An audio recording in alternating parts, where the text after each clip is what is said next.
Chapter 7. You look great without a nose. Really?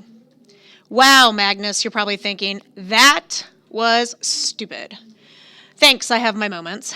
Normally I don't go stepping into walls of flame, but I had a feeling it wouldn't hurt me. I know that sounds weird, but so far I hadn't passed out. The heat didn't feel so bad, even though the pavement was turning to sludge at my feet. Extreme temperatures never bothered me. I don't know why. Some people are double-jointed, some people can wiggle their ears. I can sleep outside in the winter without freezing to death or hold matches under my hand without getting burned. I'd won some bets that way in the homeless shelters, but I'd never thought of my tolerance as something special, magical. I'd never even tested its limits. I walked through the curtain of fire and smacked Surt in the head with my rusty sword, because, I always try to keep my promises. The blade didn't seem to hurt him, but the swirling flames died. Surt stared at me for a millisecond, completely shocked. Then he punched me in the gut. I've been punched before, just not by a fiery heavyweight whose ring name was the Black One. I folded like a deck chair. My vision blurred and tripled. When I regained my focus, I was on my knees, staring at a puddle of regurgitated milk, turkey, and crackers steaming on the asphalt. Surt could have taken my head off with his fiery sword, but I guess he didn't feel I was worth it. He paced in front of me, making tisk-tisk sounds. Feeble, he said. A soft little boy.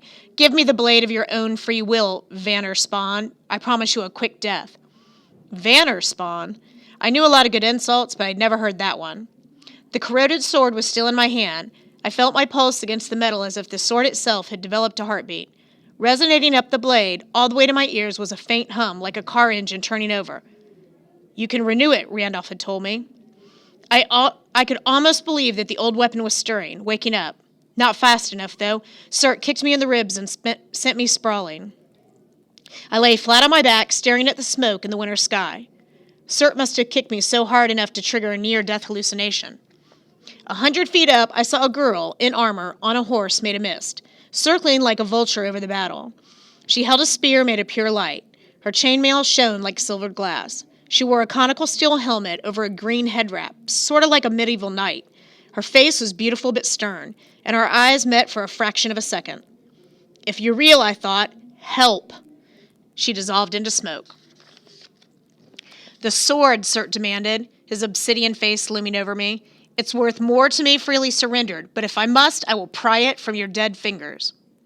In the distance, sirens wailed. I wondered why emergency crews hadn't already shown up. Then I remembered the other 2 giant explosions in Boston. Had Surt caused them too, or brought along some fiery friends? At the edge of the bridge, Hirth staggered to his feet. A few unconscious pedestrians had started to stir. I couldn't see Randolph and Blitz anywhere. Hopefully they were out of danger by now. If I could keep Burning Man occupied, maybe the rest of the bystanders would have time to clear out too. Somehow I managed to stand. I looked at the sword, and yeah, I was definitely hallucinating. Instead of a corroded piece of junk, I held an actual weapon. The leather-wrapped grip felt warm and comfortable in my hand. The pommel, a simple polished steel oval, helped counterweight the 30-inch blade, which was double-edged and rounded at the tip, more for hacking than for stabbing.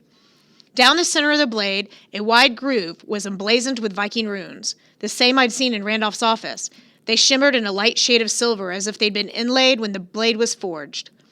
The sword was definitely humming now, almost like a human voice trying to find the right pitch. Surt stepped back. His lava-red eyes flicked nervously. You don't know what you have there, boy. You won't live long enough to find out. Swung his scimitar. I'd had no experience with swords, unless you count watching The Princess Bride 26 times as a kid. Surt would have cut me in half, but my weapon had other ideas. Ever held a spinning top on the tip of your finger?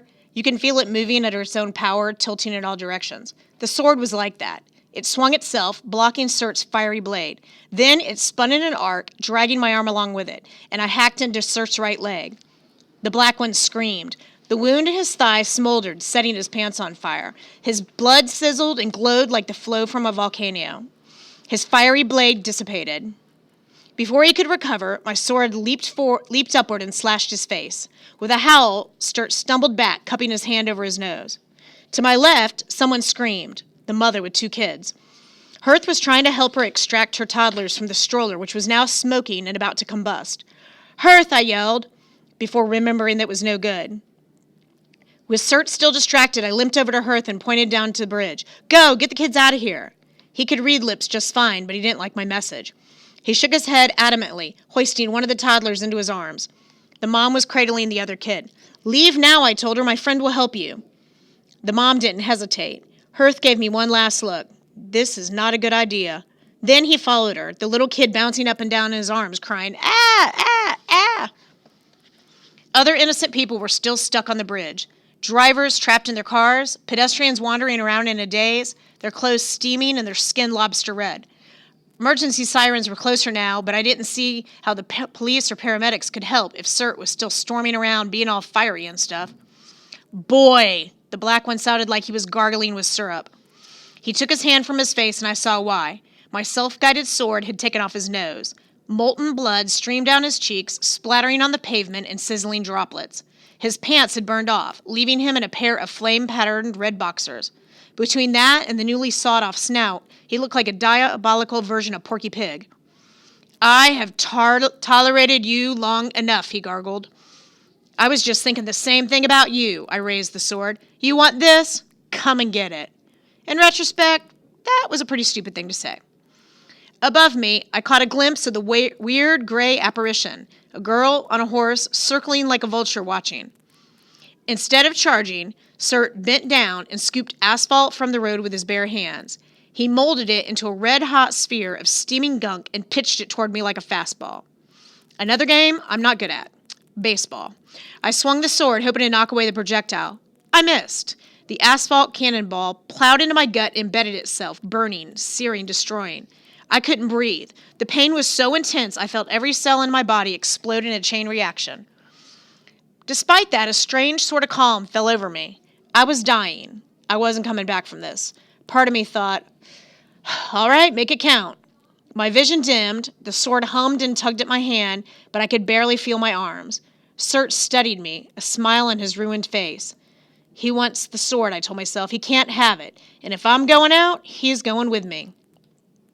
Weakly, I raised my free hand. I flipped him a gesture that I bet he wouldn't need sign language to understand. He roared and charged. Just as he reached me, my sword leaped up and ran him through. I used my last strength to grapple him as his momentum carried us both over the railing. "No!" He fought to free himself, bursting into flames, kicking and gouging. But I held on as we plummeted toward the Charles River, my sword still embedded in his stomach, my own organs burning away from the molten tar in my gut. The sky flashed in and out of view. I caught a glimpse of the smoky apparition. The girl on their horse, diving toward me at full gallop, her hand outstretched. Floom! I hit the water. Then I died. The end.